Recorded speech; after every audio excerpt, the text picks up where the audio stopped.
Hello everyone. तो चलिए आज का क्लास स्टार्ट करते हैं और हम लोग आज देखेंगे नेक्स्ट एमसीक्यू क्या आ रहे हैं इसमें। और स्टार्ट करने से पहले बता दूं कि जिनको भी प्रैक्टिस करने हैं फिजिक्स के क्वेश्चंस, मतलब अंडर पर्सनल गाइडेंस, उसमें क्या होगा, पहले टास्क दिया जाएगा और उसी टास्क के बेसिस पर ऑनलाइन टेस्ट लिए जाएंगे।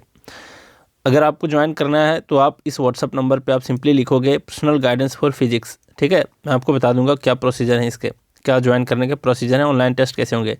और एक चीज़ और बता दूँ कि ऑनलाइन टेस्ट जो होते हैं ये क्या होंगे कि जो भी मैं लास्ट में आपको बताता हूँ, कुछ स्टैटिक जीके, स्टैटिक जो पोर्शन होता है साइंस में, उसको कैसे याद करने चाहिए, मेमोरी टेक्निक क्या है उसके, तो उसके बेसिस पर भी क्वेश्चंस होंगे आपके ऑनलाइन टेस्ट में, ठीक है। यही पर्पस है उस ऑनलाइन टेस्ट का कि जो भी मैं बताऊं उसके बेसिस पर आप ऑनलाइन टेस्ट लगाया करो ताकि भूलो नहीं। आज पढ़ो और तुरंत टेस्ट लगाओ। और सिर्फ ऐसा नहीं है कि एक बार टेस्ट लगाया, एक बार टास्क को किया तो बाद में छोड़ देना है, नहीं। तब तक आपको टेस्ट को लगाते रहना है जब तक आपकी वैलिडिटी ख़त्म ना हो जाए और जब तक आपको सारे याद ना हो जाए, ठीक है। क्योंकि मेरा पर्पस ही है सब कुछ याद करवाना। अब देख लो आज के क्वेश्चन हम लोग देखते हैं। 21 नंबर में बोला है, यहाँ बोला ट्यूबलाइट इज़ फिल्ड विथ, कौन से गैस भरा होता है ट्यूबलाइट में। तो ट्यूबलाइट आप लोग देखे होंगे हर कोई। इसको दूसरे तरीके से पूछ सकता था, fluorescent tube, fluorescent tube, fluorescent tube, ठीक है। फ्लोरोसेंट ट्यूब मतलब चमकीला ट्यूब, इसी को बोलते हैं। फ्लोरोसेंट मतलब चमकता है, वो इसलिए चमकता है क्योंकि किसी चमकीले पदार्थ से उसके जो अंदर का पार्ट होता है वाइट कलर का, आप लोग देखते होंगे, उसको पेंट किया जाता है उससे, ठीक है। इसका मैकेनिज्म हम लोग को अभी नहीं समझना है। तो दो तरीके से पूछ सकता है कि ट्यूबलाइट में या फिर फ्लोरोसेंट ट्यूब में कौन से गैस भरे होते हैं। देखो इसका सटीक आंसर होता mercury vapour at low pressure, और मर्क्यूरी वेपर को ही कहा जाता है मर्क्यूरिक ऑक्साइड।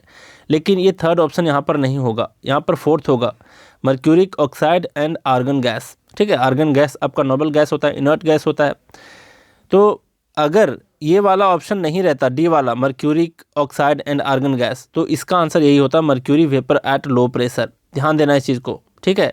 घुमा सकता है आपसे क्वेश्चन, क्योंकि कई एग्जाम में ऐसा किया है कि ये वाला ऑप्शन नहीं है, सिंपली सी वाला ऑप्शन है जो कि इसका ये करेक्ट आंसर है। लेकिन यहाँ पर आर्गन गैस को ऐड करके इसका जो आंसर है, सटीक आंसर है, ये होगा आपका ऑप्शन नंबर डी। तो ध्यान रखना, tubelight is filled with mercuric oxide at low pressure and argon gas, इस चीज़ को ध्यान रखना।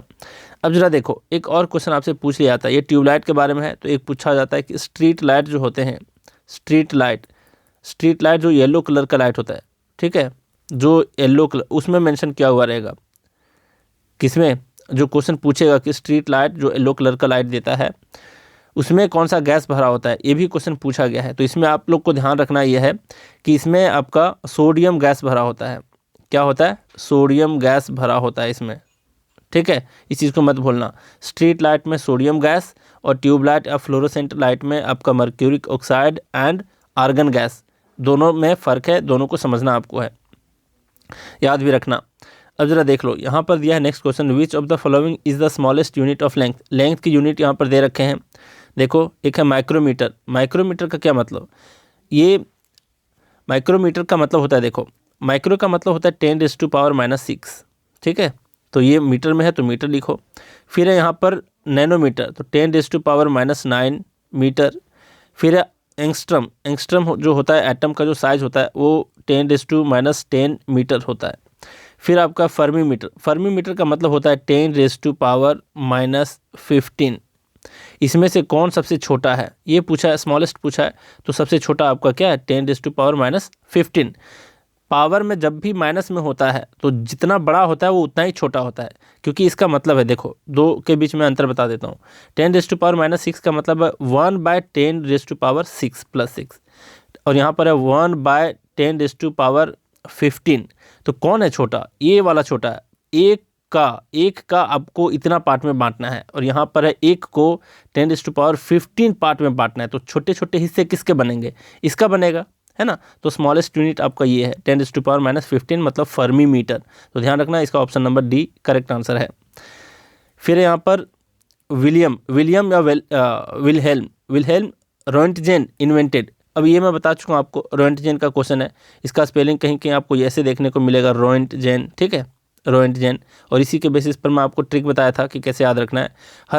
हर कोई रोए हैं, हर कोई रोए हैं, है ना, ये रोए हैं, हर कोई रोए हैं किसके चक्कर में, अपने एक्स के चक्कर में, एक्स बॉयफ्रेंड एक्स गर्लफ्रेंड के चक्कर में, ठीक है। तो ध्यान रखना, एक्सरे रहे या एक्सरे मशीन रहे, इसको इन्वेंट किया है रो एंटीजन नाम के व्यक्ति ने, तो इस चीज़ को ध्यान रखना है। बी नंबर ऑप्शन इसका करेक्ट है। 24 नंबर देख लो, यहाँ पर दिया है the colour of the star is an indication of it's. अब जो कलर होता है स्टार का, ये किस चीज़ का इंडिकेशन होता है? वो इंडिकेशन होता है डिस्टेंस फ्रॉम अर्थ, या फिर होता है डिस्टेंस फ्रॉम द सन, या फिर टेम्परेचर, या फिर ल्यूमिनोसिटी। ल्यूमिनोसिटी का मतलब भी होता है चमकीला।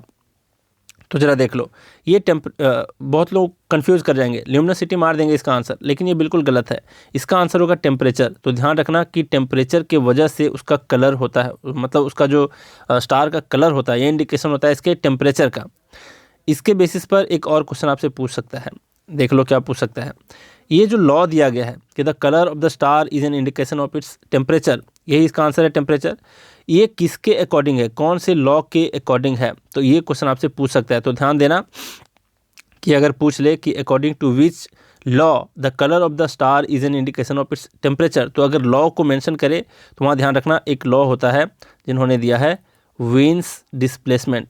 यहाँ वीन्स है, यहाँ एपोस्ट्रोफ है, Wien's displacement law. Displacement law आपको बिल्कुल नहीं भूलना है इसको। तो according to Wien's displacement law the colour of the star is an indication of its temperature. तो ध्यान रखोगे, ल्यूमिनोसिटी आंसर आपको नहीं करना है, क्योंकि वर्ड से आप देख रहे होगे, लग रहा होगा कि अच्छा इसके कलर कहीं यही तो वजह नहीं है, लेकिन इसका कलर का वजह होता है टेम्परेचर। तो वीन्स डिस्प्लेसमेंट लॉ के अकॉर्डिंग। फिर देखो नेक्स्ट क्वेश्चन है आपका, which one of the following liquids is very good conductor of heat. इसमें लिक्विड दे रखा है 4। अब देखो, हम लोग जानते हैं कि मेटल जितने होते हैं वो हीट के और इलेक्ट्रिसिटी के अच्छे कंडक्टर होते हैं। तो इसमें से कौन सा मेटल है? मेटल आपका मर्क्यूरी है ना, बाकी सारे कंपाउंड है। तो मर्क्यूरी जो होता है वो क्या है, एक तो लिक्विड अवस्था में ये मिलता है, और मर्क्यूरी आपका गुड कंडक्टर ऑफ हीट है। इसलिए हम लोग यूज़ करते हैं इसको कहाँ पर, मर्क्यूरी को यूज़ करते हैं थर्मामीटर में, है ना, ताकि वो तुरंत क्या करे, बॉडी के टेम्परेचर को बता दे, है ना, तुरंत, और वो तुरंत ऊपर की ओर चढ़ जाता है। आप लोग देखे होंगे अगर इसमें मर्क्यूरी को चढ़ते हुए थर्मामीटर में, है ना। इसलिए ऐसा होता है क्योंकि वो कंडक्टर, अच्छा कंडक्टर है किसका, हीट का। तो यही है आपका ए नंबर ऑप्शन करेक्ट है। फिर यहाँ पर नेक्स्ट है आपका, what is the source of electrical energy in an artificial satellite. Artificial satellite जो भी हम लोग भेजते हैं स्पेस में, वो किस उसमें जो सोर्स ऑफ इलेक्ट्रिकल एनर्जी होता है वो कौन सा सोर्स होता है? सोलर एनर्जी, क्या सन के थ्रू मिलता है उसको एनर्जी? मिनी न्यूक्लियर रिएक्टर, क्या उसमें मिनी न्यूक्लियर रिएक्टर लगाए जाते हैं? नहीं। या फिर डायनामो होता है? नहीं। या फिर थर्मोपाइल होता है? बिल्कुल नहीं।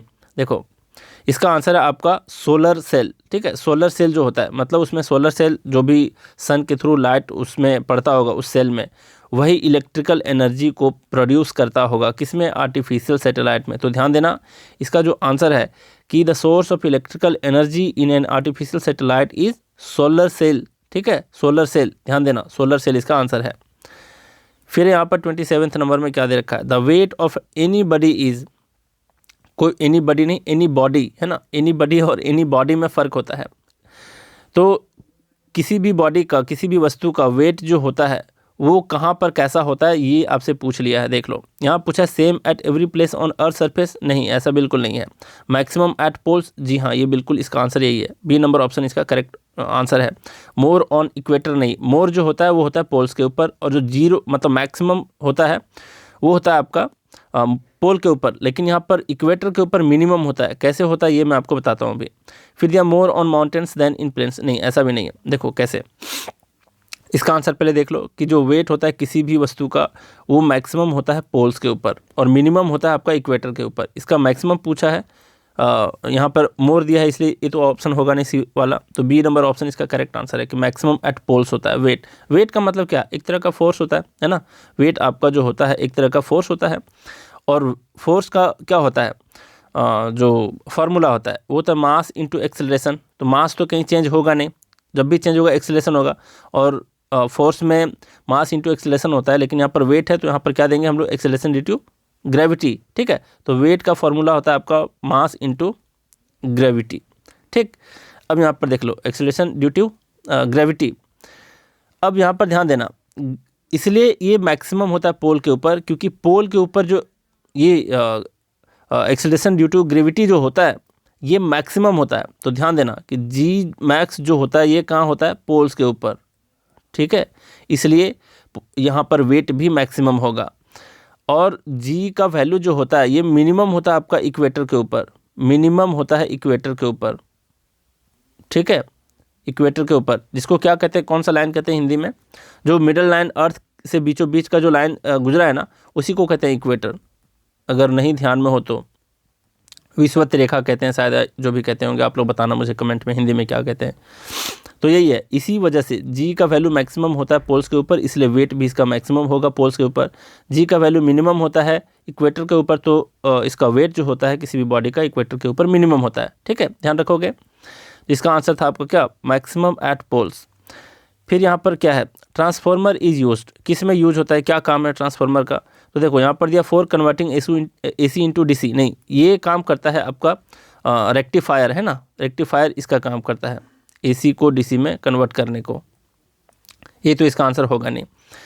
और आपका एक होता है जो घर में आप लोग लगाते हो क्या, इन्वर्टर है ना, इन्वर्टर जो लगाते हो ये क्या काम करता है, ये DC को AC में कन्वर्ट करता है, DC टू AC। मतलब लाइट अगर कट गई है, घर में लाइट चली गई है, तो इन्वर्टर के अंदर बैटरी होता है, बैटरी का मतलब हो गया DC करंट उसमें। ठीक है, डायरेक्ट करंट, और ये होता है ऑल्टरनेटिंग करंट। तो यहाँ पर क्या है कि जो भी बैटरी में DC है उसको कन्वर्ट करता है और आपके तार के थ्रू हर जगह पहुँचाता है AC के रूप में। लेकिन यहाँ पर जो ट्रांसफार्मर है उसका कोई लेना देना आपका DC से नहीं है। तो DC वाला जितना ऑप्शन है उसको काट दो, है ना, तीनों में DC ऑप्शन है, काट दो। ऑप्शन नंबर डी बच गया, इसका करेक्ट आंसर है। क्योंकि बिजली के तार में हम लोग देखते हैं कि जो मतलब बिजली के तार हमें मिलते हैं गवर्नमेंट के थ्रू, उसमें क्या होता है, AC वोल्टेज चल रहा होता है। ठीक है, और इस ट्रांसफार्मर का काम है कि उस वोल्टेज को कम करना या ज़्यादा करना। ठीक है, स्टेप अप और स्टेप डाउन AC वोल्टेज, उसको घटाना या बढ़ाना इसका काम है, कम बेसी करना। तो ट्रांसफार्मर का काम क्या है कि टू स्टेप अप और स्टेप डाउन AC वोल्टेज। तो डी नंबर ऑप्शन इसका करेक्ट आंसर है।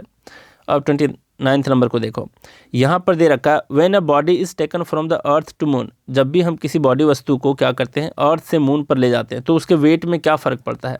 तो मैं आपको बता देता हूँ कि जी का वैल्यू जो होता है मून पे कम होता है अर्थ के अपेक्षा। तो कम होता है किसका वैल्यू, जी का। और वेट का अभी फॉर्मूला बताया, mass into acceleration due to gravity. तो जी का वैल्यू अगर मिनिमम होता है, मतलब कम होता है मून पे, तो डिक्रीज करेगा वेट, है ना, कम हो रहा है ये, तो ये भी तो कम होगा, वेट भी कम होगा। तो जाहिर सी बात है इट्स वेट डिक्रीजेस। ठीक है, डिक्रीज करेगा। अब कई बार क्वेश्चन पूछ लेता है कि मून पर जो होता है जी का वैल्यू कितना होता है अर्थ के अपेक्षा। तो अर्थ के अपेक्षा होता है 1/6। किसका वैल्यू, जी का। मतलब अगर 60 है जी का वैल्यू अर्थ पे, यहाँ पे, तो 1/6 हो जाएगा, मतलब 1/6 मतलब 10 हो जाएगा वैल्यू किसका, जी का वैल्यू। कहाँ पर, मून पर। ठीक है, अगर अर्थ पे है, ये अर्थ पर है 60, तो मून पर हो जाएगा 10। तो ध्यान रखना इस चीज़ को, 1/6 होता है। और ये क्वेश्चन कई बार पूछ लिया है। ये तो जी का वैल्यू बार सेम चीज़ हो जाएगा वेट में, क्योंकि मास तो चेंज होता नहीं है। तो जितना हम बढ़ाएंगे जी को उसी हिसाब से आपका वेट भी बढ़ेगा, जितना घटाएंगे जी को उतना घटेगा आपका डब्ल्यू मतलब वेट। ठीक है, तो ध्यान रखना 1/6 होता है या तो वेट या फिर acceleration due to gravity.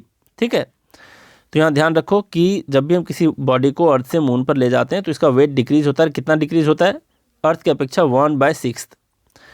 Numerical भी पूछ लेगा तो बहुत बड़ी बात नहीं है, सीधा 6 से डिवाइड कर देना वेट को या फिर ग्रेविटी को।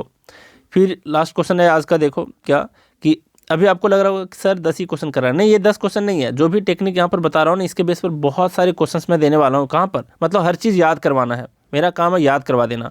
और ये लिमिटेड है, मतलब जो भी ये स्टैटिक वाला पोर्शन है ये लिमिटेड है, लेकिन MCQ तो लिमिटेड नहीं है। बहुत सारे MCQ मुझे कराना है, लेकिन बार बार मैं यही सारे स्टैटिक वाले पोर्शन को रिवाइज करवा दूंगा बहुत अच्छे तरीके से। आपको एकदम टेंशन नहीं लेना है, मतलब फिजिक्स में आपके कम मार्क्स नहीं आने चाहिए।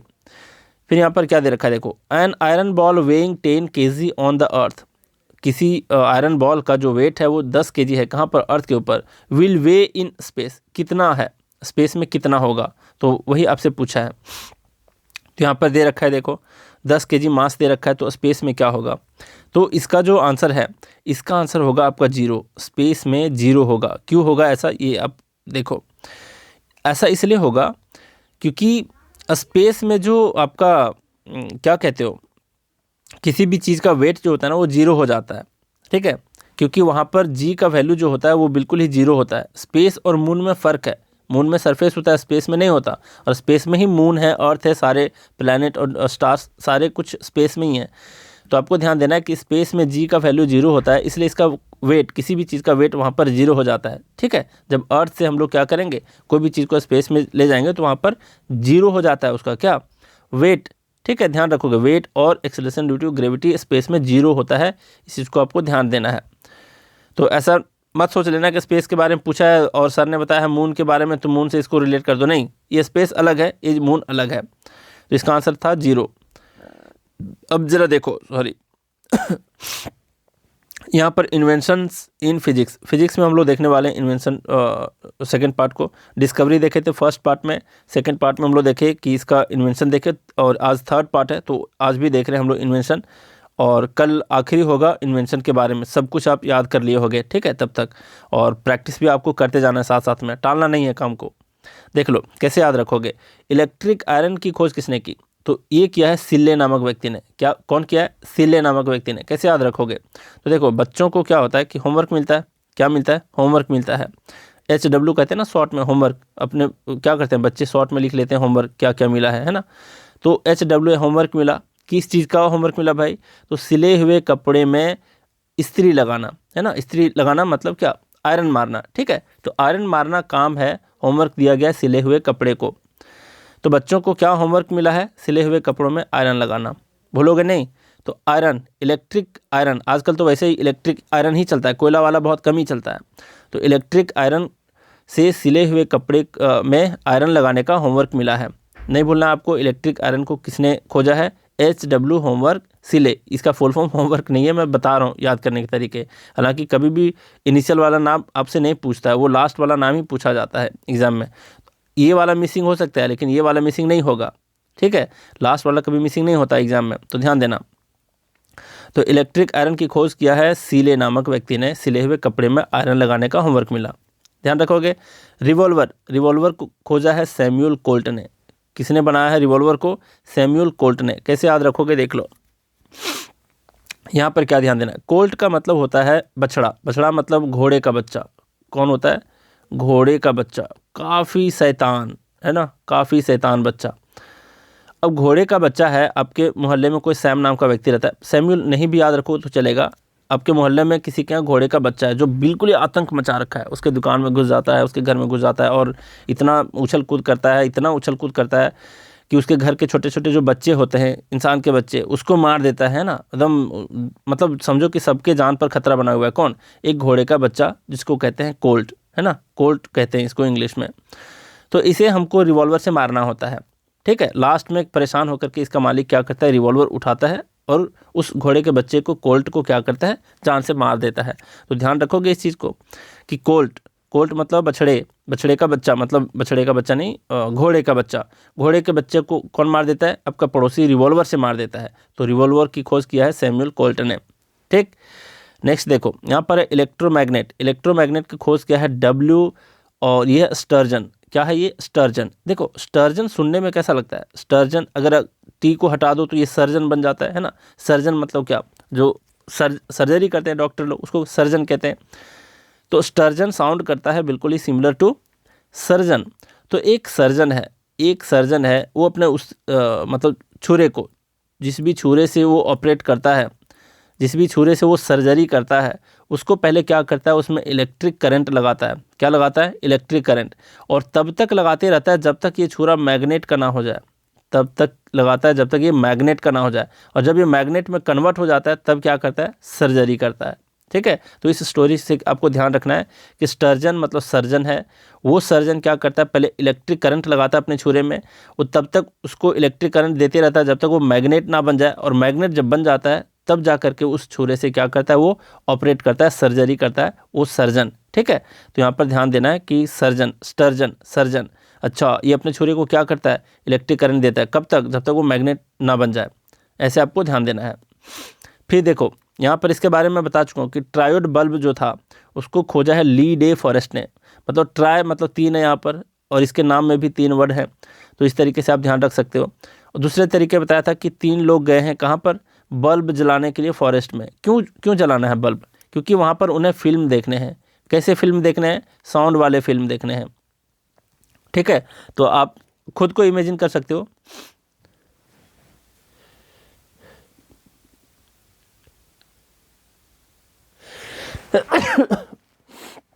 Excuse me.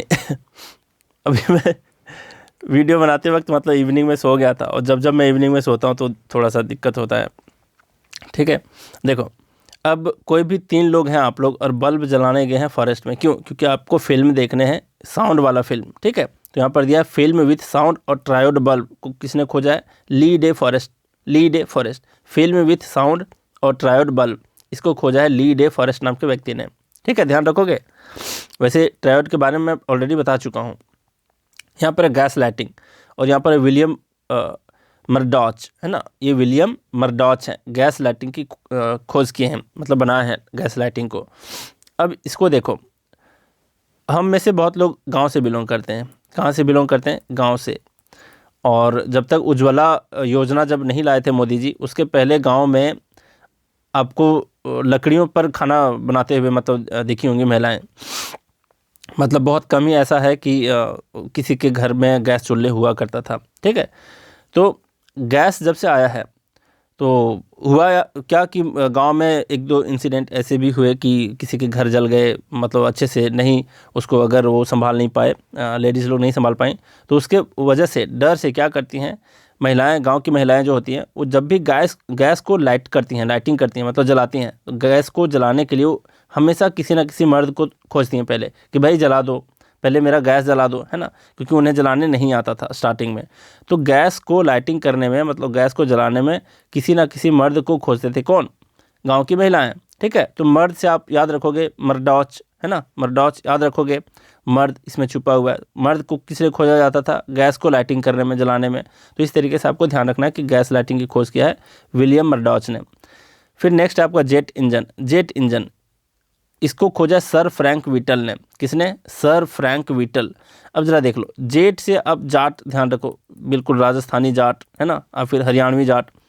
आप में से भी कई लोग होंगे जाट, है ना। तो जाट लोग बहुत ही फ्रैंक होते हैं, बस आपको कल्पना करना है, कुछ भी अपने सेंटिमेंट से नहीं जोड़ना है इसको। तो जाट लोग जितने होते हैं बिल्कुल ही फ्रैंक होते हैं। क्या होते हैं? जाट लोग जेट इंजन फ्रैंक होते हैं, मतलब sir Frank Whittle, jet engine sir Frank Whittle, Jat Frank, है ना। जेट इंजन को किसने खोजा? सर फ्रैंक व्हिटल ने। फिर यहाँ पर लोकोमोटिव। लोकोमोटिव में एक वर्ड छुपा हुआ है मोटी, है ना, और रिचर्ड ट्रेविथिक। ये क्या है? Richard Trevithick. तो यहाँ पर है लोकोमोटिव में एक वर्ड छुपा है मोटी, और यहाँ पर ट्रेविथिक में छुपा हुआ है थिक। थिक का मतलब भी मोटा होता है ना, मोटा होता है।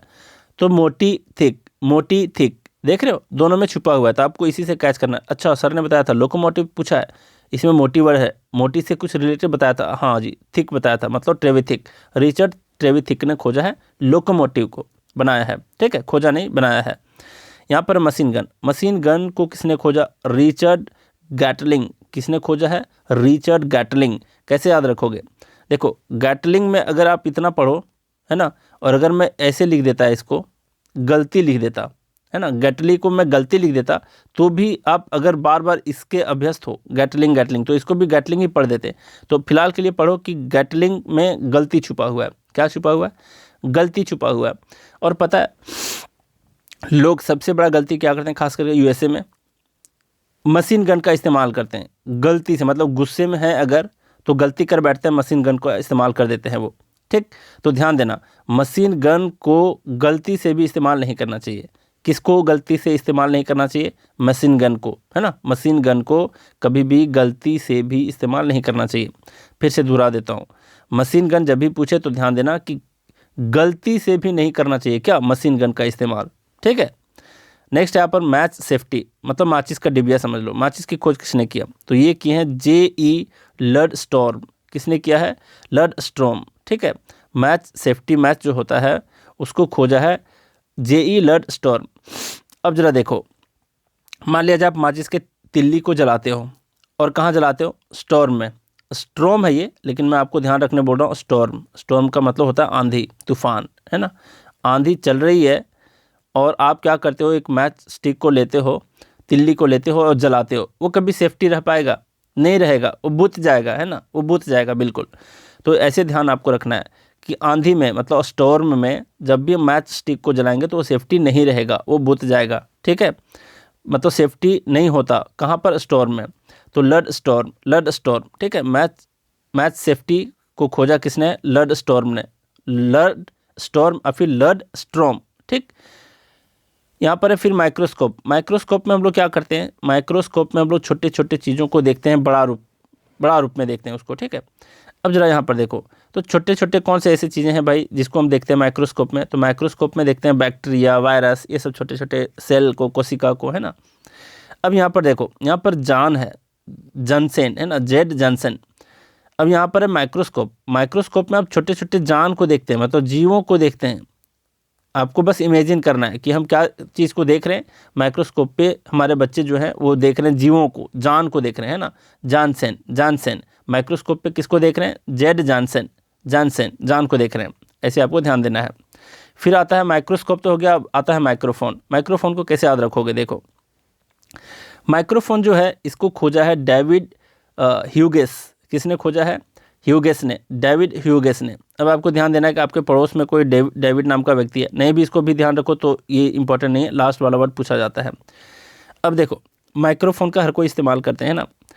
आपको ध्यान देना है, आपका पड़ोसी जो डेविड है, वो बंदा, वो रोज़ माइक्रोफोन का पर बात करता है, किसी से ना किसी से बात करता है और कहता है कि हग मी, प्लीज़ हग मी, है ना। मतलब हग करने की बात वो बार बार कह रहा होता है।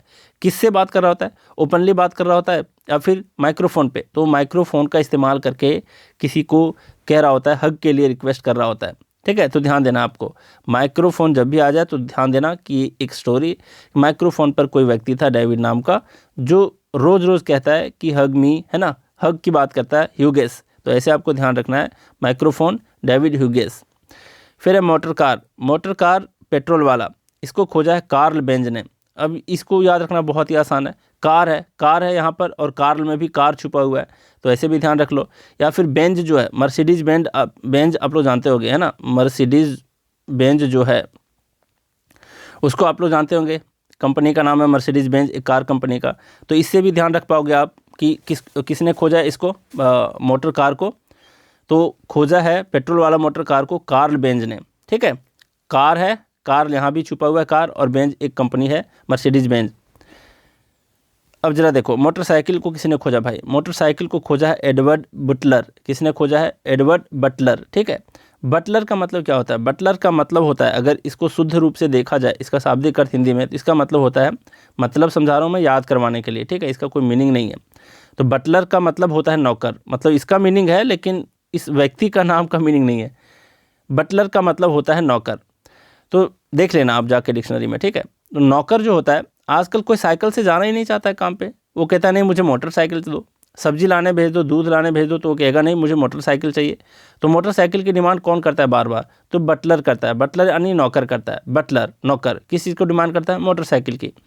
तो मोटरसाइकिल को खोजा एडवर्ड बटलर ने, ध्यान रखोगे, एडवर्ड बटलर ने किसकी खोज की है? मोटरसाइकिल की। फिर है नियॉन लैंप। अब आप न्यू लैंप लाए हो अपने घर पे, न्यू लैंप, है ना, जिसमें नियॉन गैस भरा है, वो बिल्कुल वाइट कलर का है। वाइट कलर का मतलब बिल्कुल ही क्लाउड कलर का है। क्लाउड देखते हो ना, बिल्कुल कैसा कलर होता है क्लाउड का? White, in general white colour होता है। और नियॉन का लैंप भी वाइट कलर का है। नए लैंप आप लाए हो तो बिल्कुल ही कैसा है? बिल्कुल वाइट कलर का है। क्लाउड, है ना, जी क्लाउड है, जी क्लाउड आपको ध्यान रखना है। जी क्लाउड मतलब बादल जैसा है बिल्कुल। तो नए लैंप जो लाए हो उसका कलर है बिल्कुल क्लाउड के जैसा, जी क्लाउड, ध्यान रखोगे। नियॉन लैंप की खोज किसने की? जी क्लाउड ने। फिर है प्रिंटिंग प्रेस। प्रिंटिंग प्रेस जो है इसको खोजा है जे गुटेनबर्ग ने। किसने? जे गुटेनबर्ग ने। कैसे याद रखोगे ये मैं बताता हूँ। देखो, मान लिया जाए आपके भैया ने, चाहे तो अगर आपके भैया नहीं तो आपके टीचर ने आपसे कहा कि जाओ बगल वाले गुमटी से, गुमटी मतलब समझते हो छोटे दुकान, छोटी सी दुकान, है ना, गुमटी कहते हैं उसको। गुमटी से 10 बर्गर लाओ। क्या लाओ? 10 बर्गर। किसी ने आपको भेजा कि बगल वाले गुमटी से 10 बर्गर लाओ। गुटेनबर्ग, है ना, 10 बर्गर ला 10 बर्गर आपको लाने हैं। अब आप वहाँ पर गए तो वहाँ पर पता चला कि पॉलीथीन वहाँ पर मिल नहीं रहा, है ना, पॉलीथीन वहाँ पर मिल नहीं रहा, कैरी बैग आपको मिल नहीं रहा उस गुमटी में उतने 10 बर्गर लाने के लिए, उतना बड़ा है नहीं। तो क्या करते हो, देखते हो अगल बगल, तो अगल बगल आपको दिखाई देता है उस गुमटी के बगल में प्रिंटिंग प्रेस का एक दुकान। प्रिंटिंग प्रेस मतलब जहाँ पर अखबार छपते हैं, ठीक। अब उस अखबार के दुकान पे गए और एक सीधा अखबार बड़ा सा उठाए और उसमें 10 बर्गर को पैक किए और ऐसे हाथ में उठा करके चले आए।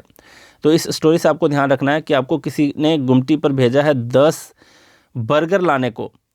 अब वहाँ पर पॉलीथीन नहीं मिला तो आप प्रिंटिंग प्रेस पे जाते हो, बगल में है, उस गुमटी के बगल में प्रिंटिंग प्रेस का एक दुकान है, वहाँ पर जाते हो और अखबार से में उठा करके आप ले आते हो। वैसे भी आप समोसे वगैरह खरीदने जाते हो तो सबसे पहले वो अखबार में ही देता है ना, लेकिन अखबार में लेना नहीं चाहिए समोसे वगैरह कुछ भी, क्योंकि उसमें लेड का मात्रा होता है, पता है ना आपको, तो बिल्कुल लेड स्वास्थ्य के लिए ठीक चीज़ नहीं है।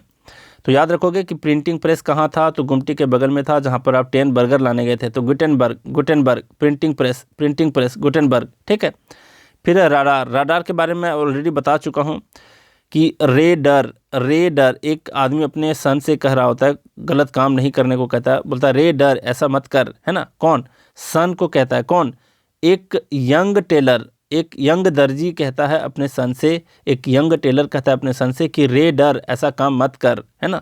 तो रडार की खोज किसने किया, रॉबर्ट वॉटसन और टेलर एंड अंग ने। अगर ये ऑप्शन में तो ठीक है, नहीं तो अगर ऑप्शन में ये रहा तो ये आंसर होगा। दोनों तरीके से पूछा गया है, हालांकि इन दोनों को भी क्रेडिट मिला है रडार को खोजने में।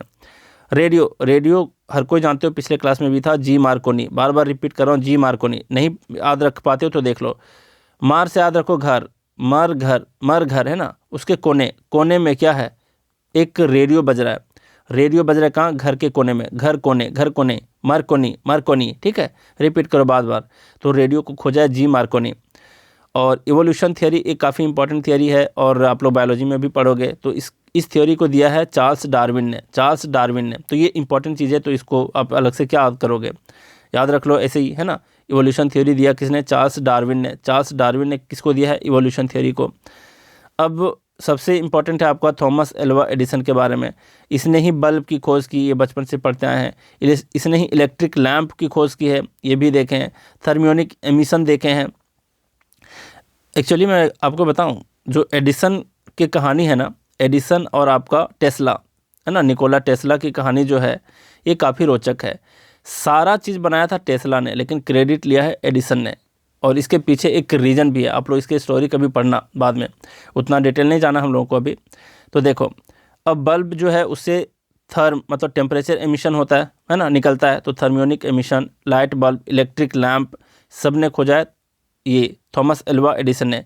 एक चीज़ आपको एक्स्ट्रा ध्यान रखना है, ग्रामोफोन और वायरलेस टेलीग्राम, बात एक ही है, ग्रामोफोन और वायरलेस टेलीग्राम, इसको खोजा है किसने, इसने, एडिसन ने, ठीक है, थॉमस एल्वा एडिसन ने।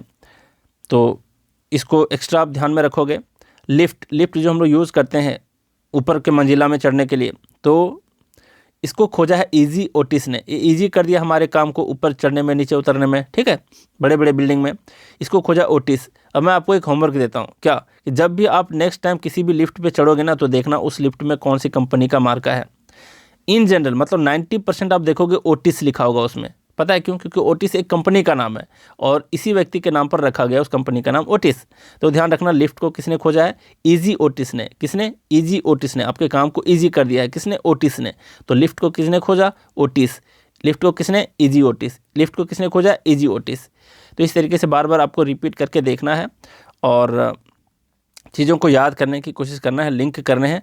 और वैसे मैं इतना बार प्रैक्टिस करवा दूंगा इसके फिजिक्स के क्वेश्चंस के, कभी नहीं भूलोगे। जितना कुछ मैं बताता हूँ एक भी नहीं भूलोगे और आप एग्जाम में बहुत परफेक्ट तरीके से मार्क्स लाओगे। तो आपको करना क्या है, बस अपना काम करना है, टास्क को टाइम पे कर लेना है, एक ही दिन में टास्क कर लेना है, तुरंत ऑनलाइन टेस्ट लगाना है। और सिर्फ ऑनलाइन टेस्ट एक ही बार नहीं मिलेगा आपको, तब तक मिलेगा जब तक आपकी वैलिडिटी रहे और तब तक मिलेगा जब तक याद ना हो जाए। ये मेरी कोशिश होगी, ठीक है। तो चलिए, आज भी बहुत कुछ सीखे, तो आज का क्लास यहीं रैप अप करते हैं। Thank you very much.